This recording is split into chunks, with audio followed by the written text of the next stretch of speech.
หากกล่าวถึงตำนานความเชื่อต่างๆแล้วนั้นประเทศลาวเฮานับเป็นอีกประเทศหนึ่งที่มีเรื่องราวที่น่าเหลือเชื่อเล่าขานกันมาอย่างหลวงหลายและอีกเรื่องราวหนึ่งที่น่าสนใจเป็นตำนานของต้นไม้ศักดิ์สิทธิ์ที่บ่ได้มีอยู่เพียงในวรรณคดีเชื่อว่าต้นไม้นี้สามารถสร้างให้คนเป็นหรือตายก็ได้นั่นก็คือตำนานต้นไม้มณีโคตรต้นไม้ศักดิ์สิทธิ์แห่งคอนพระเพงนั่นเอง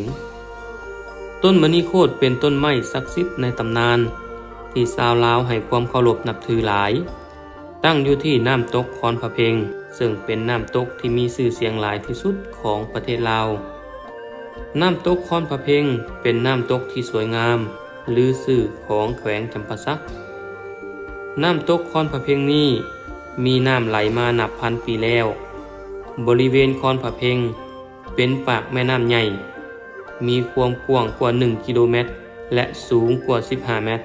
เฮ็ดให้สายน้ำของที่ไหลลงมาในบริเวณนี้อันตรายหลายเมื่อน้ำตกไหลลงสู่ก้อนหินทั้งลุ่มด้วยความแรงจึงเฮ็ดให้เกิดเป็นน้ำตกขนาดใหญ่และสวยงามตระการตาต้นมณีโคตรต้นไม้ที่เปรียบเสมือนแห่งกำเนิดชีวิตและตำนานแห่งการอยู่ร่วมกันของผู้คนสองฝั่งแม่น้ำของมาเป็นเวลาดนนานแล้วถึงแม้จะมีตำนานเล่าขานกันมาหลายแล้วแต่ก็ยังบ่เคยมีไผได้ไปสัมผัสถึงต้นไม้มณีโคตรเลย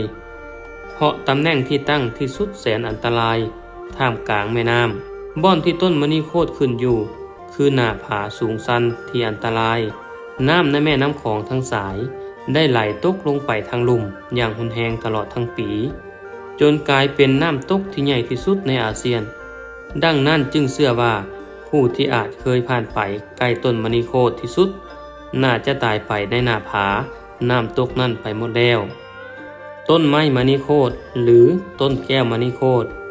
เป็นชื่อต้นไม้ต้นหนึ่งที่มีอายุยืนยาวหลายร้อยปีเชื่อกันว่ามีเพียงต้นเดียวในโลกต้นมณีโคตรนี้เติบใหญ่มาท่ามกลางตำนานอย่างหลวงหลายโดยลำต้นตั้งอยู่เทิงแผ่นหินที่เป็นคือเกาะคือดอนน้อยๆกลางน้ำตกคอนพระเพงชาวบ้านบางส่วนรู้จักต้นไม้ชนิดนี้ในชื่อว่าต้นซี่ตายปลายซี่เป็นนั่นเองตำนานของลาวที่เล่าขานกันมาว่าต้นมณีโคตรเป็นต้นไม้วิเศษหากปลายได้ซี่ไปทางใดทางนั้นก็จะมีแต่ความเจริญรุ่งเรืองโดยต้นมณีโคตรมีปลายอยู่3ง่าหนึ่งซี่ไปทางแผ่นดินกัมพูชาง่าที่2ซี่มาทางประเทศลาวและง่าที่3ซี่ไปทางประเทศไทยเล่ากันว่าด้วยการที่มีอุณหภูมิที่พอดีและระบบนิเวศที่เหมาะสมในบริเวณนี้เฮ็ดให้เกิดต้นไม้ชนิดนี้เพียงต้นเดียวในโลกต้นมณีโคตรเป็นต้นไม้ใหญ่ที่เกิดอยู่ระหว่างต้นไทร2ต้นมีกิ่งและใบบ่หลายพอปานใดแต่เบื้องพิสดารที่สุดก็คือแทนที่ต้นไม้ต้นนี้จะตั้งอยู่เทิงแผ่นดินแบบธรรมชาติคือต้นไม้ทั่วไปแต่กลับมีลักษณะที่แปลกประหลาดโดยปล่อยให้ส่วนที่เป็นรากปิ้นขึ้นไปในอากาศและมีกิ่งก้านสาขาที่ยั่งลงไปในพื้นน้ำแทนโดยที่ยังสามารถเจริญงอกงามอยู่ได้ตลอดมาตั้งแต่สมัยบูฮานผู้เฒ่าผู้แก่ชาวลาวได้เล่าสืบต่อกันมาว่าในอดีตต้นไม้ต้นนี้ก็มีลักษณะคือต้นไม้อื่นทั่วไปที่มีรากยั่งลงดินและกิ่งก้านซี่ไปในอากาศแต่มีคราวหนึ่งได้มีจั่วน้อยองค์หนึ่งเป็นผู้เคร่งขัดวิชาได้ไปนั่งจำศีลภาวนาอยู่ใต้ต้นไม้ต้นนี้พอฮอดตอนเช้าก็เอาบิณฑบาตไปเรื่อยๆตามป่าเขาแม้นว่าบริเวณนั้นจะบ่มีผู้คนอยู่เลยก็ตามแต่เป็นที่น่าประหลาดที่จั่วน้อยก็ได้อาหารมาเต็มบาตรทุกมื้อว่ากันว่าจั่วน้อยได้เข้าบิณฑบาตมาจากผีบังบด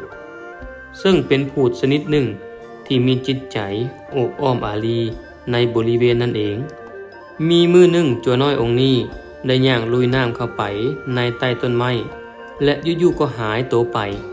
แล้วบ่กลับออกมาอีกเลยในมื้อต่อมาต้นไม้ต้นนี้ก็มีลักษณะที่เปลี่ยนไปอย่างผิดธรรมชาติ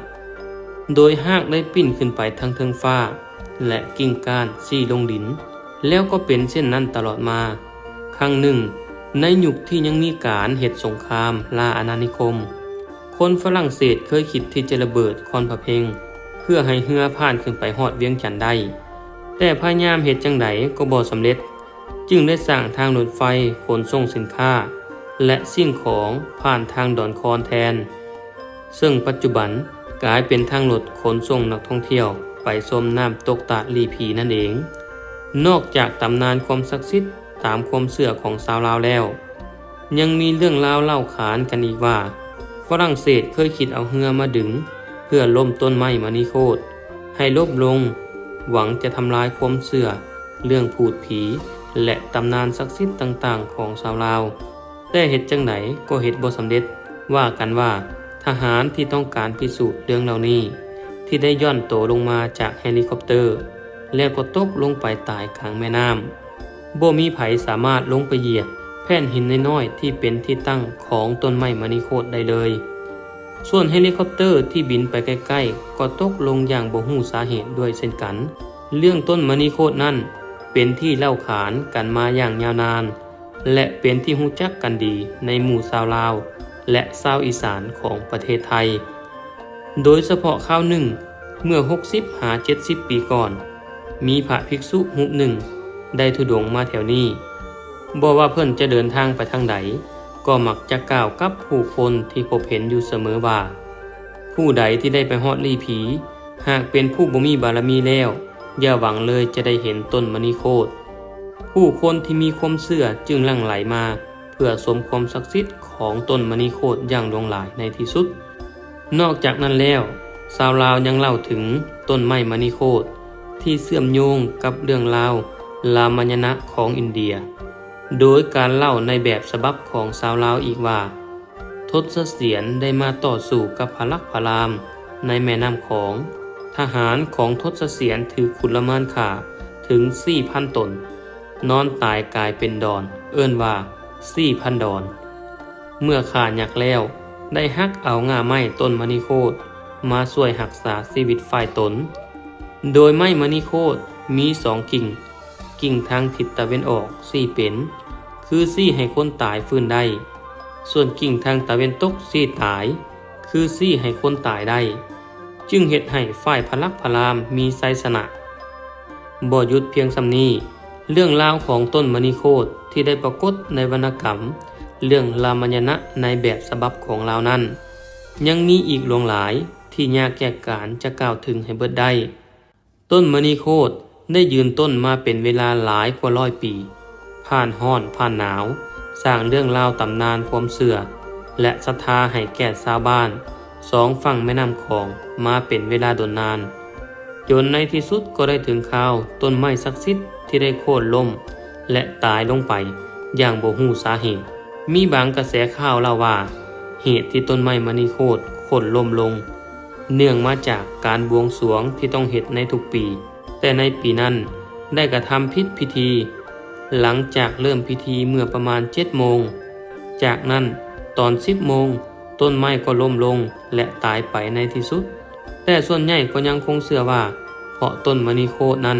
มีอายุดนนานหลายแล้วประกอบกับสภาพแวดล้อมและความอุดมสมบูรณ์บริเวณคอนพะเพงบ่คือเก่าจึงเฮ็ดให้ต้นมณีโคตรล้มลงและตายไปตามกาลเวลาเป็นที่น่าตกใจสำหรับชาวลาวและชาวอีสาน2ฝั่งของที่เคารพนับถือเป็นอย่างยิ่งในช่วงทำอิฐนั้นซากของต้นมณีโคตรที่ล้มลงยังถูกมัดไว้กับแท่นหินในบริเวณคอนพะเพงโดยวิธีย่อนคนลงมาจากเฮลิคอปเตอร์เพื่อนำเชือกมามัดต้นไม้ไว้กับแท่นหินบ่ให้ลอยน้ำหายไปแต่ยังบ่สามารถนำลำต้นขึ้นมาถึงฝั่งได้เนื่องจากต้นไม้มีขนาดใหญ่หลายประกอบกับกระแสน้ำที่ไหลแห้งส่วนง่าน้อยใหญ่ที่ลุดลอยไปกับสายน้ำนั้นคนที่เก็บได้ต่างก็นำไปบูชาเพื่อเป็นสิริมงคลจนในที่สุดเมื่อวันที่12 เดือน 1พุทธศักราช 2556ทางการลาวก็ได้นำต้นมณีโคตรขึ้นมาจากฝั่งได้สำเร็จแต่ด้วยภูมิประเทศที่สุดแสนอันตรายทางทหารจึงต้องใช้เวลาเบิดมือเพื่อปฏิบัติภารกิจอันสำคัญในครั้งนี้ โดยนำเอาเฮลิคอปเตอร์ย่อนเจ้าหน้าที่ลงไปเพื่อช่วยนำเอาต้นไม้มณีโคตรขึ้นมาจนได้ท่ามกลางแห้งดันน้ำที่เต็มไปด้วยความอันตรายปัจจุบันทางรัฐบาลก็ได้นำเอาต้นไม้มณีโคตรไปเก็บไว้ที่พิพิธภัณฑ์เมืองโขงของประเทศลาวนั่นเองนับจากนั้นเป็นต้นมาต้นไม้ศักดิ์สิทธิ์แห่งน้ำตกคอนพะเพ็งที่ชื่อว่าต้นมณีโคตรที่เคยยืนต้นสง่า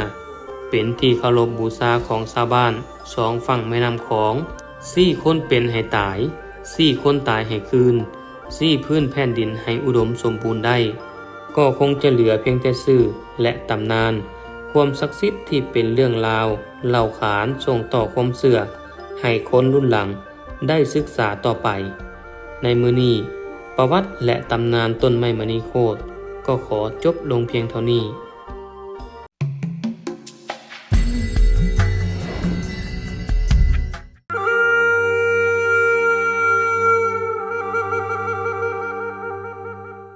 พระพุทธเจ้ามีนามเดิมว่า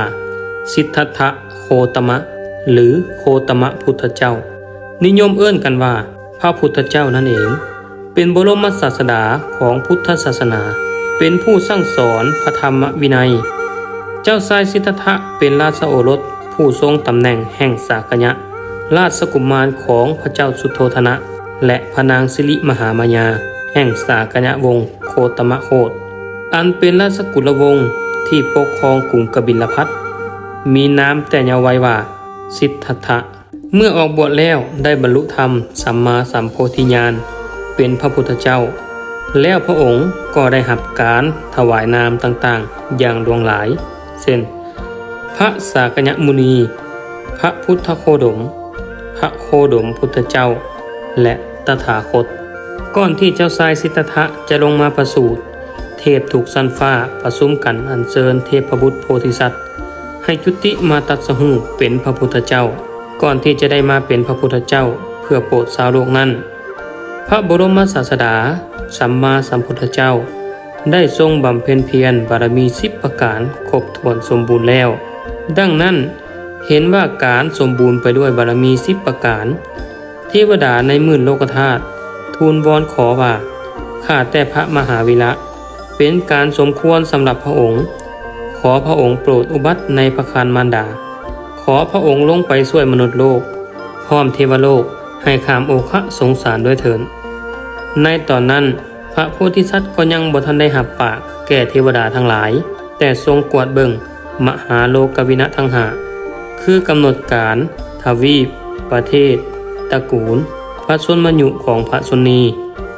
หลังสำรวจแล้วก็หับเป่งพระวาจาว่าเป็นการสมควรที่เฮาจะมาตรัสรู้เป็นพระพุทธเจ้าก็ได้เสด็จจุติจากสวรรค์ดุสิตมาทรงถือปฏิสนธิในพระครรภ์ของพระนางสิริมหามายาในราชกุลสากยะทวีปอาซีอินเดียในปัจจุบันในค่ำคืนนั้นพระนางสิริมหามายากำลังบรรทมรับในพระแท่นที่บรรทมก็ได้สุบินนิมิตฝันว่าตนอยู่ในป่าหิมพานต์ได้มีสร้างเสือกหนึ่งลงมาจากยอดภูเขาสูงเข้ามาหาพระนางกองทิพย์บรรลือลั่นทั่วเวหาคนตาบอดกับเบิ่งเห็นคนหูหนวกกับได้ยินหลังจากพระนางทรงตื่นจากบรรทมก็ให้โหราจารย์ประจำราชสำนักมาทำนายฝันโหราจารย์ทำนายว่าเป็นสุบินนิมิตที่ดีจะมีราชโอรสผู้ประเสริฐอุบัติบังเกิดนำพระนางกองทิพย์บรรลือลั่นนั่นคือนิมิตหมายถึงพระเกียรติคุณของพระราชกุมารจะแพร่ไปทั่วโลกคนหูหนวกตาบอดคือคนที่มีกิเลสได้สดับหับฟังสัจจะวาจาจากกุมารแล้วก็จะเศร้าหูหนวกตาบอดคือมีปัญญาหูแจ้งเบิ่งเห็นหนทางพ้นทุกข์นั่นเองตามประเพณีอินเดียเมื่อก่อนแล้วถ้าไผจะเกิดลูกต้องกลับเมื่อเกิดอยู่ที่เมืองบ้านของตนดังนั้นพระนางสิริมหามายาก็ต้องได้กลับไปเกิดลูกที่เมืองเทวทหะดังนั้นหลายเดือนผ่านไปพระนางใกล้ที่จะคลอดก็เกียมรถล่างสร้างม้านางสนมทหารทั้งหลายออกเดินทางเพื่อจะไปเกิดลูกที่บ้านเกิดของตนแต่พอมาฮอดสวนลุ่มพินีวัน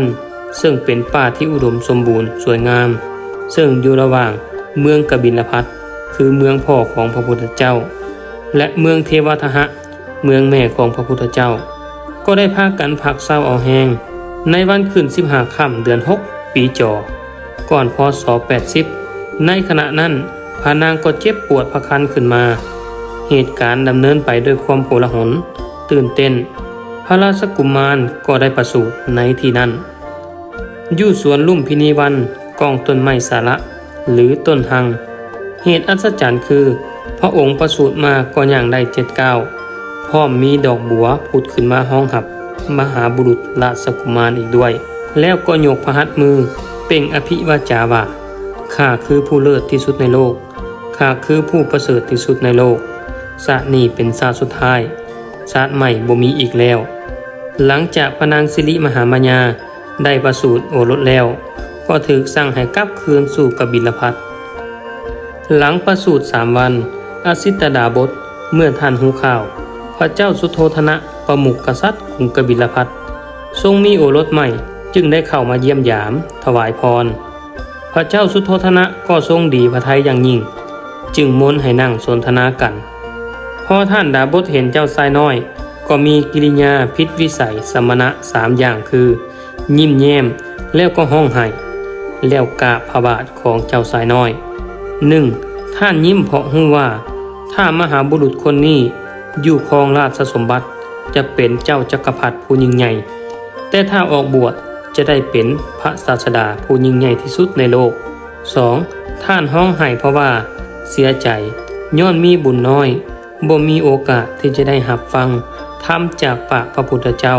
แล้วก็ก้มลงกราบฝ่าบาทของเจ้าชายน้อยการกราบฝ่าบาทกุมารน้อยครั้งนั้นเฮ็ดให้ชาวเมืองตกใจและศรัทธาในตัวกุมารน้อยอย่างยิ่งหลังจากประสูติได้5 มื้อพระเจ้าสุโธทนะก็ได้มีการทำพิธีประชุมใหญ่ให้พราหมณ์108 องค์เข้ามาทำพิธีแต่ถูกคัดผู้ที่แตกสารในไตรเวทแล้วได้8 องค์เพื่อเฮ็ดพิธีมงคลขนานนามและทำนายลักษณะของกุมารซึ่งขนานนามว่าสิทธัตถะแปลได้2 ในว่าผู้ทรงปรารถนาสิ่งใดก็สำเร็จดังประสงค์อีกในหนึ่งหมายความว่าพระโอรสสมดังพระราชบิดาทรงปรารถนาแปลแบบลาวๆว่าได้ลูกชายคนทำอิฐสมความต้องการในการพยากรณ์ครั้งนั้นมีความคิดเห็นแตกออกเป็น2 กลุ่มกลุ่มที่1ตั้งแต่1 หา 7มีความเห็นเป็นอันเดียวกัน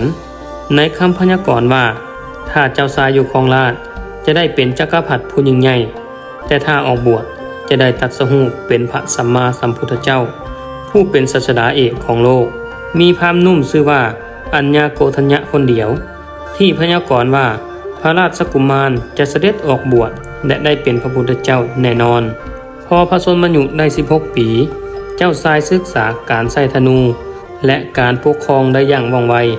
จนสิ้นความรู้ของอาจารย์พอเรียนจบแล้วพระบิดาก็สั่งให้อามาตย์สร้างปราสาท3 ฤดูให้เป็นที่สำราญพระทัยหลังจากนั้นบิดาก็แจ้งไปยังญาติวงศ์ทั้ง2 ฝ่ายให้ส่งสตรีมาคัดเลือกผู้ที่สมควรอภิเษกสมรสกับเจ้าชายเพราะบิดาก็อยากจะผูกมัดเจ้าชายให้ครองราชย์หลายกว่าการออกบวชจึงอยากให้อภิเษกแต่เยาว์วัยแต่ก่อนจะนำสตรีมาให้คัดเลือกฝ่ายมารดาก็อยากจะให้โซศาสตร์วิชาให้ปวงชนได้เห็นก่อนโซการยิงธนูซึ่งธนูที่เจ้าชายยิงชื่อว่าสหัสสถามธนูแปลว่าธนูที่นักซึ่งคนธรรมดาลิ้นบ่ได้ก่อนจะยิงเจ้าชายก็ดีดสายธนูดังไปทั่วเมืองเป้าที่เจ้าชายยิงธนูนั้นคือขนหางจามรีที่วางไว้ไกลระยะ1 โยชน์เจ้าชายก็ยิงถือกลางๆพอดีด้วยพระเนตรอันพองใสสมบูรณ์ทางวิชาและวรกายจึงยกพระนางพิมพาหรือยโสธราอยู่นำเพื่อคัดเลือกเป็นสัญญางานคัดเลือกเริ่มขึ้นและก็ดำเนินไปด้วยดีผลออกมาก็ได้พบกับนางพิมพายโสธราคือผู้ที่คู่ควรพระญาติวงศ์ของพระพุทธเจ้าทั้ง2 ฝ่ายคือฝ่ายพระราชมารดาฝ่ายราชบิดาทั้ง2 ฝ่ายอยู่คนละเมืองมีแม่น้ำโลหินีไหลผ่านเป็นเขตกั้นพรมแดนฝ่ายมารดามีชื่อว่าโกริยวงศ์มีเทวทหะเป็นเขตฝ่ายบิดาชื่อว่าสากยะวงศ์มีกบิลพัสเป็นเขต ทั้งสองเมืองก็มีสายพัวพันกันดีญาติวงศ์ทั้งสองฝ่ายเห็นพร้อมกันว่าพระนางพิมพาทรงมีพร้อมด้วยคุณสมบัติทุกอย่างสมควรอภิเษกสมรสกับเจ้าชายสิทธัตถะพิธีอภิเษกสมรสจึงได้เกิดขึ้นในสมัยที่เจ้าชายมีอายุ16 ปีเป็นเวลาหลายปีที่เจ้าชายบ่ได้ออกนอกวังตามลำพังเพราะบิดาเกรงกลัวจะไปเห็นนักบวชนักพจน์และอื่นๆเพราะต้องการให้เจ้าชายครองราชสมบัติหลายกว่าการออกบวชแต่ก็ตกมาถึงมื้อหนึ่งก็ได้ออกไปส้มสวนนอกเมืองกับนายสันนะและพระนางพิมพาก็ได้เห็นกับเทวทูตทั้งสี่คือคนแก่คนเจ็บคนตายและบรรพชิตก็เกิดคำถามสันนะจึงอธิบายให้ฟังทุกอย่างซึ่งพระพุทธองค์เห็นความบ่แน่นอนและความทุกข์แห่งชีวิตของมนุษย์จึงต้องการเอาชนะความทุกข์และการเกิดแก่เจ็บตายการออกมานอกวังครั้งสุดท้ายก็เห็นสมณะนุ่งห่มผ้ากาสาวพัสด้วยอริยบทที่งดงามเหตุนี้จึงเห็นให้ใจพระองค์น้อมไปในทางบรรพชาตั้งแต่เจ้าชายได้เห็นเทวทูตทั้งสี่แล้วก็ทรงตัดสินพระทัยจะออกบวชแต่พระองค์ก็ได้มีโอรสกับพระนางพิมพาแล้ว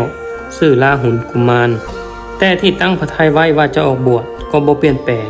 ภายในปราสาทที่เจ้าชายประทับอยู่สว่างหุ่งเฮืองด้วยประทีปโคมไฟตามด้วยน้ำมันหอมส่งแสงสว่างกระจ่างจับแสงเกี้ยวแสงทองบรรดานั่งบำเรอขับห้องที่อยู่เฝ้าเห็นเจ้าชายบรรทมแล้วก็เอ็นกายบรรทมเกาะกายกันเป็นตาอนาถบังเอิญเจ้าชายตื่นบรรทมก็เห็นอาการวิปลาสของนางบำเรอที่นอนลับไหลบ่สำรวมนางบางพวกนอนกิ้งเกือกน้ำลายไหลนางบางพวกนอนกลนสำเนียงดังอีกานางบางหมู่ก็นอนปะก้นให้แผ่นผ้านางบางพวกก็นอนเพ้อผันต่างๆนานาบ่สนไผนางบางพวกก็นอนอกอ้างว่างอาการวิปลาสนางบางเล่านอนเปื่อยกายปราศจากวัฏฐาเจ้าชายทรงเห็นภาพเหล่านั้นดังปราสาทผีดิบสิ่งที่มีชีวิตยังหายใจได้ที่กำลังนอนละเนระนาดปราศจากอาการสำรวมคือนางบำเรอที่สวยงามในกลางเวียนปรากฏเห็นเป็นดังซากศพผีดิบในสุสานในยามกลางคืนจึงออกพระโอษฐ์ลำพังว่าอาตมาจะออกสู่หนทางแห่งการดับทุกข์เสียก่อนแล้วก็เสด็จไปที่ปราสาทมหาน้อยและตัดเอิ้นว่ามีไผอยู่หันบ่พอสิ้นเสียงพระดำรัสถามของเจ้าชายสิทธัตถะก็มีเสียงทูลขานหับเจ้าของเสียงระบุชื่อว่าสันนะเจ้าชายสิทธัตถะก็ตัดบอกให้สันนะไปเขียมกันทกะมาสันนะก็หับบัญชาฟ้าไปที่คอกมาส่วนเจ้าชายก่อนจะออกไปบวชก็มาเบิ่งพระนางพิมพาและลาหุนซึ่งทั้งสองนอนรับสนิททรงหมายพระทัยว่าจะทรงเอาพระหัตถ์อุ้มเอาโอรสมาโอบกอดก็ทรงเกรงว่าพระนางจะตื่นจากบรรทมและจะเป็นอุปสรรคในการออกบวชจึงได้แต่ข่มพระทัยซึ่งเป็นวินาทีแห่งความเศร้าโศกและลังเลอย่างหาที่เปรียบบ่ได้เป็นวินาทีตัดสินใจของมหาบุรุษคนหนึ่งที่จะส่งผลให้แก่มนุษยชาติทั้งจักรวาลสุดท้ายก็ตัดสินใจเสด็จหันหลังลงจากปราสาทไปหานายสันนะที่เกี่ยมม้ากันทกะไว้อย่างเหียบหอยแล้วเมื่อเดือน6เพ็งวันเดือนแจ่มใสในท่ามกลางท้องฟ้าที่ปราศจากเมฆภายในห้องจักรวาลก็ขาวผ่องโอภาสพระองค์ก็ทรงขึ้นประทับที่หลังม้ากันทกะแล้วก็เดินทางไปสู่แม่น้ำอนุมาในค่ำคืนที่มีความหวังแต่แนมไปทางหลังมีแต่ความเศร้าโศกที่ญาติวงศ์ยังบรรทมรับสนิทที่ราชวังแต่มีความหวังที่ต้องเหตุตามที่ตนเองต้องการหลังจากเดินทางมาเป็นเวลาดนก็มาหุ่งเศร้าที่แม่น้ำแห่งหนึ่งชื่อว่าอโนมานาทีซึ่งเป็นเขตแดนกั้นเมืองทั้งสามคือเมืองกบิลพัสเมืองสาวัตถีและเมืองไผ่สาลีเจ้าชายสิทธัตถะก็ได้ใส่พระหัตถ์ขวาจับดาบพระหัตถ์ซ้ายจับพระเกศาเชื่อกันว่าพระเกศาที่ตัดแล้วลอยขึ้นสวรรค์สั้นดาวดึงส์และพระอินทร์ก็นำเอาอัฐบริขาร8มาถวายก็ได้เปลี่ยนสุดเจ้าชายให้แก่ชนะพร้อมบอกให้กลับไปที่วังม้ากันทกะด้วยความกตัญญูก็สลบตาย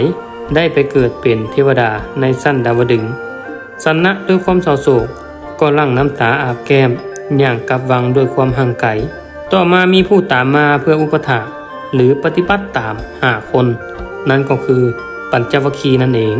หลังจากบวชแล้วพระองค์ก็เริ่มปฏิบัติตามแบบพราหมณ์คนอื่นๆในสมัยนั้นคือการทรมานห่างกาย การลองพิษลองถือเหตุตามนักบวชสมัยนั้นนิยมกันทรมานห่างกายจนกว่าจะบรรลุธรรมเช่นการกัดแขวการลมหายใจเขาออกและอดอาหารพระองค์ทรงเหตุทุกอย่างที่มันทรมานจนเหลือแต่หนังหุ้มกระดูกมือหนึ่งมีพระอินทร์มาดีดพิณ3 สายหนึ่งเคี่ยงไปดีดแล้วก็ขาดสายที่2ย่านไปดีดแล้วก็บ่ดังสายที่3บ่เข่งบ่ยานพอดีจึงปรากฏดังม่วนหูพระองค์ทรงได้แง่คิดในเสียงพิณนั้นว่ามัชฌิมาปฏิปทาคือการเดินทางสายกลางบ่เข่งบ่ยานเอาพอดีจึงกลับมาฉันอาหารพอปัญจวัคคีย์เห็นพระองค์ฉันอาหารก็คิดว่าพระองค์ล้มเลิกยอมแพ้ก็หมดศรัทธาหนีไปที่ป่าอิสิปตนมฤคทายวันหนีจากพระองค์ไปบ่อุปถากอีกแล้วหลังออกบวชมาเป็นเวลา6 ปีตอนนี้พระองค์ทรงเริ่มฉันอาหารจนพระวรกายมีกำลังเป็นปกติแล้วและมื้อนี้เป็นวันขึ้น15 ค่ำเดือน6ก่อนพศ45 ปีนางสุสดาคือสตรีคนสำคัญในพุทธศาสนานางเป็นธิดาของขหบดีผู้หนึ่งในหมู่บ้านอุลุเวลาเสนานิคมกล่าวว่านางได้มาบะขอลูกกับลูกเทวดาก็ได้ดังสมประสงค์จึงได้มาแก้บะหุงข้าวอย่างปานีตใส่ถาดทองคำมาถวายหลังจากพระองค์ฉันอาหารแล้วก็นำถาดทองคำของนางสุสดามาลอยน้ำอธิษฐานที่แม่น้ำเนรัญชราทรงอธิษฐานว่าถ้าจะได้สำเร็จเป็นพระพุทธเจ้าขอให้ถาดลอยทวนกระแสน้ำไปได้ถึง8 ศอกก็ปรากฏว่าถาดลอยทวนกระแสน้ำไปจนถึงวังแม่น้ำแห่งหนึ่งถาดก็จมลงไปพื้นพิภพบาดาลต่ำถาดทองคำอยู่3 ถาดพญานาคจึงรู้ว่าจะมีผู้มาตรัสรู้เป็นพระสัมมาสัมพุทธเจ้าอีกแล้วในวันเพ็ญเดือน6ก่อนตรัสรู้พระองค์ทรงประทับอยู่ที่โพธิบัลลังก์เพื่อบำเพ็ญเพียรทางใจก็มีมารมารบกวนมาบอกว่านี่คือบัลลังก์ของเฮาพระองค์ตรัสแก้ว่าบัลลังก์นี้เกิดด้วยผลแห่งบุญบารมีที่พระองค์ทรงบำเพ็ญมาแต่ศาสตร์ปางก่อนแล้วก็ทรงอ้างนางธรณีเป็นพยานพระนางธรณีก็บ่อาจดำรงกายอยู่ได้ก็อุบัติบันดาลเป็นรูปนาลีผุดขึ้นมาจากพื้นปฐพีแล้วก้าวเป็นพยานของพระองค์พร้อมด้วยกับบีบน้ำออกจากผมทักคิโนรสอันได้แก่น้ำที่พระองค์อยากทุกครั้งที่บำเพ็ญเพียรบารมีแต่ชาติปางก่อนประดุจดั่งมหาสมุทรทรที่พัดเอาพญามารไปพอสู้รบกับพญามารผ่านไปหุ่งอรุณขึ้นพระองค์ก็ได้ตรัสรู้เป็นพระสัมมาสัมพุทธเจ้าพระองค์ได้ตรัสรู้ในอริยสัจสี่และได้ญาณ3การได้ญาณ3นั้นเอิ้นว่าได้ตรัสรู้เป็นพระพุทธเจ้าซึ่งเกิดขึ้นในเดือน6ขึ้น15 ค่ำเป็นวินาทีแห่งความสว่างประตูจักรวาลเปิดออกเป็นผลสำเร็จของคนทั้งโลกเป็นเวลาที่นำสัตว์มนุษย์นิกรและทวยเทพในหมื่นโลกธาตุหายทุกข์หายโศกสิ้นวิปโยคจากพองภัยสัตว์ทั้งหลายต่างมีเมตตาจิตต่อกันหลังตรัสรู้แล้วพระพุทธเจ้าก็ได้เสวยวิมุตติสุขอยู่ที่ห่มต้นไทรเป็นเวลา3 วันแล้วก็ย้ายไปประทับอยู่กองต้นมุจลินเมื่อพระพุทธเจ้ามาประทับนั่งอยู่ที่นี่ฝนเจือลมตกห่ำตลอด7 วัน 7 คืนบ่ขาดสายปรากฏว่ามีพญานาคมุจลินขึ้นมาจากแม่น้ำแถวนั้นมาปรากฏตนเป็นวง7 รอบแล้วแผ่พังพานปกพระพุทธเจ้าให้ปลอดภัยท้าวสหัมบดีพรหมมาทูลกราบให้พระองค์แสดงธรรมโปรดชาวโลกแม้นว่าพระองค์จะทรงทอดพระทัยว่าจะบ่แสดงธรรม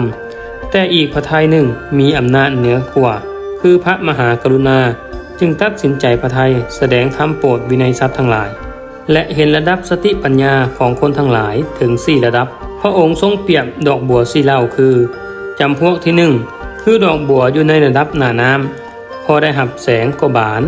จำพวกที่2คือดอกบัวใต้น้ำที่จะพ่นน้ำและก็จะบานในวันข้างหน้าจำพวกที่3คือดอกบัวที่อยู่น้ำเลึกลงไปซึ่งจะแก่กล้าในวันต่อๆไปจำพวกที่ คือดอกบัวใต้ตมเลิกลงไปถึงกับบ่อาจขึ้นมาบานได้เพราะตกเป็นอาหารของเต่าป่าเสียก่อน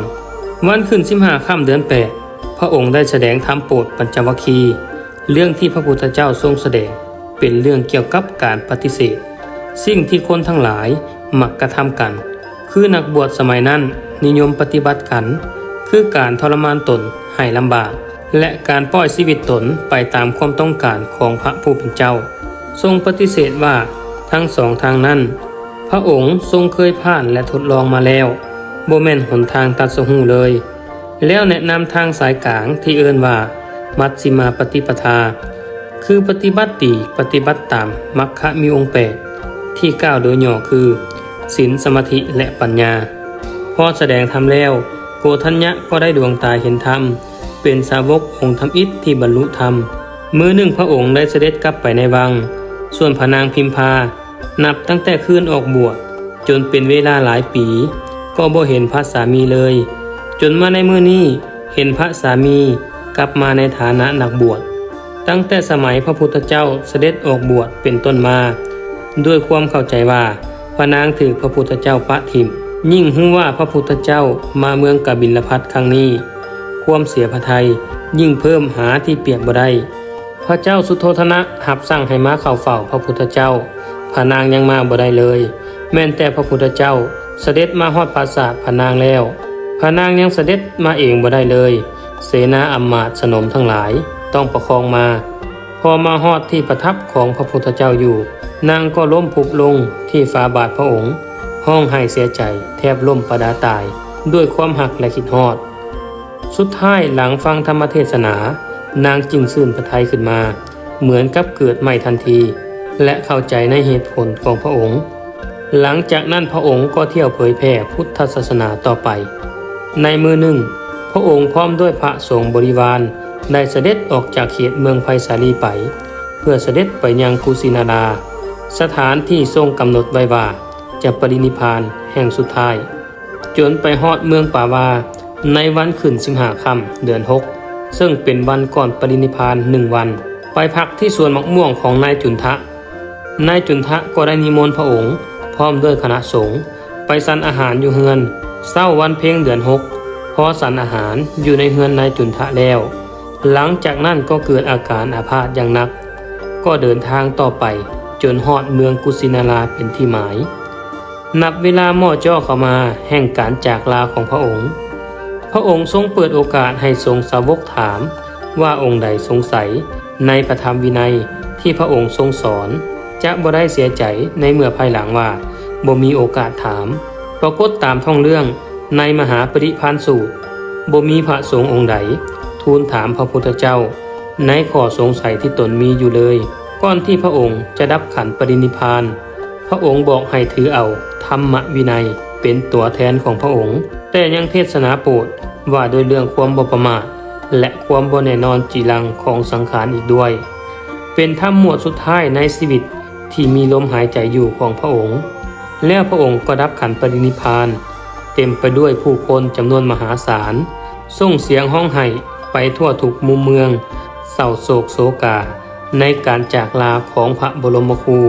ของเทวดาและมนุษย์ทั้งหลายในครั้งนี้โดยเฉพาะพระอานนท์ที่ยังบ่ทันบรรลุธรรมเถื่อเพราะมีเวลาแต่อุปถากพระองค์จนบ่มีเวลาปฏิบัติธรรมการจากไปของพระองค์เฮ็ดให้ดินฟ้าอากาศสนั่นหวั่นไหวเทวดาอินพรหมก็อยู่บ่ได้ต้องได้มากราบและเข้าร่วมประชาชนร่วมพากันเศร้าโศกโศกาเป็นอย่างยิ่งทั่วเมืองเป็นเวลาการสูญเสียของจักรวาลครั้งใหญ่ที่จะบ่มีวันกลับมาเกิดอีกแล้วมาฮอดนี้พุทธประวัติก็ได้จบลงถ้าตอนไหนขาดตกบกพร่องก็ขออภัยด้วยขอเจริญพร